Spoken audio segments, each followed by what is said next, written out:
Thank you. Dr. Yellen, thanks again for stepping back into government service. It is not an easy thing for anyone to be able to step in and do, especially in this season.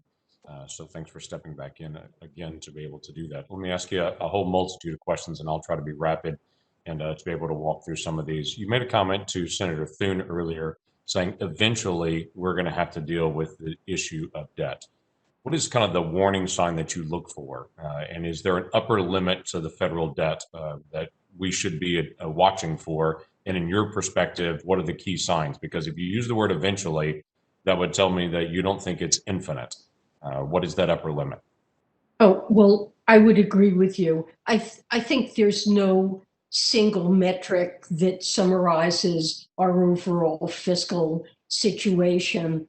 But one metric that I do think is useful to keep in mind is the interest burden of the debt. What share of our economy of GDP is going to pay interest on the debt? The higher that gets, the more we find we have to use tax revenue just to pay the interest on the debt. And eventually that can lead to having to curtail other services, other spending, or eventually lead to runaway debt accumulation. That would be an unsustainable path. In a very low interest rate environment like we're in, what we're seeing is that even though the amount of debt relative to the economy has gone up, the interest burden hasn't. So I would keep the interest burden in mind as a metric. Right now it's low, but longer term, we have to make sure that deficits that we run in the federal budget are consistent with stability in that kind of ratio. I would submit that we have to find an earlier warning sign, because once interest rates start ticking up, in some ways it's too late because you have so much debt that's there and the interest rates begin to tick up. If you find that moment where it's unsustainable, it rapidly gets worse. You made a comment in an interview in 2018 that I want to be able to follow up with you on it. In this particular interview, you said the United States debt path was unsustainable, and that if I had a magic wand, I would raise taxes and cut retirement spending. Do you remember what you meant by that? It was a comment that you made in 2018, and I don't want to, I'm not playing quiz show with you to try to go back and to be able to review that, but I want to know just your perspective in 2018. If you had a magic wand because of unsustainable debt path, I would raise taxes and cut retirement spending.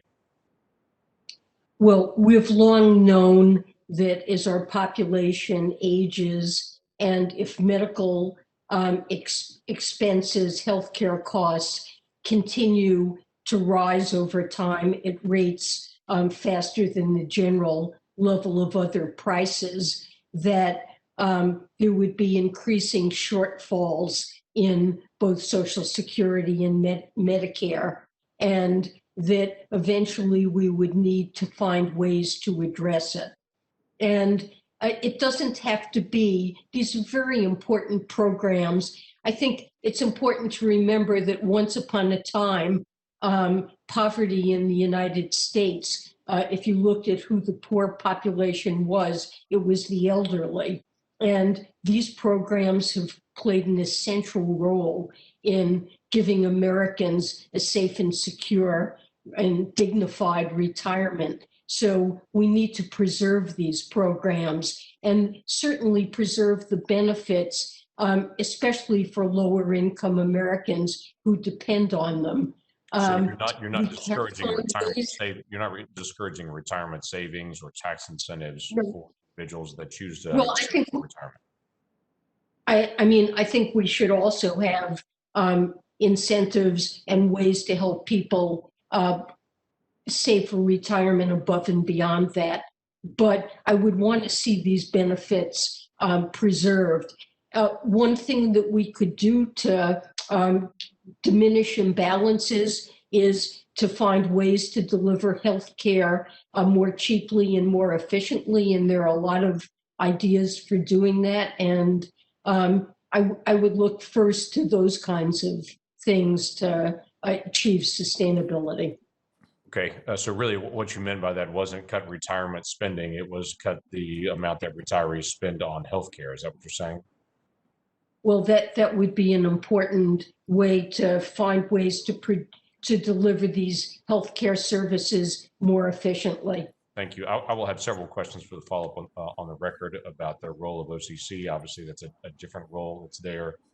You mentioned before about raising taxes, not right now. It'd be hard to be able to do that right now. I want to get a feel from you on what those initial metrics are you're looking for before we can raise taxes to be able to deal with that, and also sanctions issues with Iran and how that specifically plays into the coming decisions you'll have to make. So I'll submit those for the record. I appreciate your testimony. Thank you.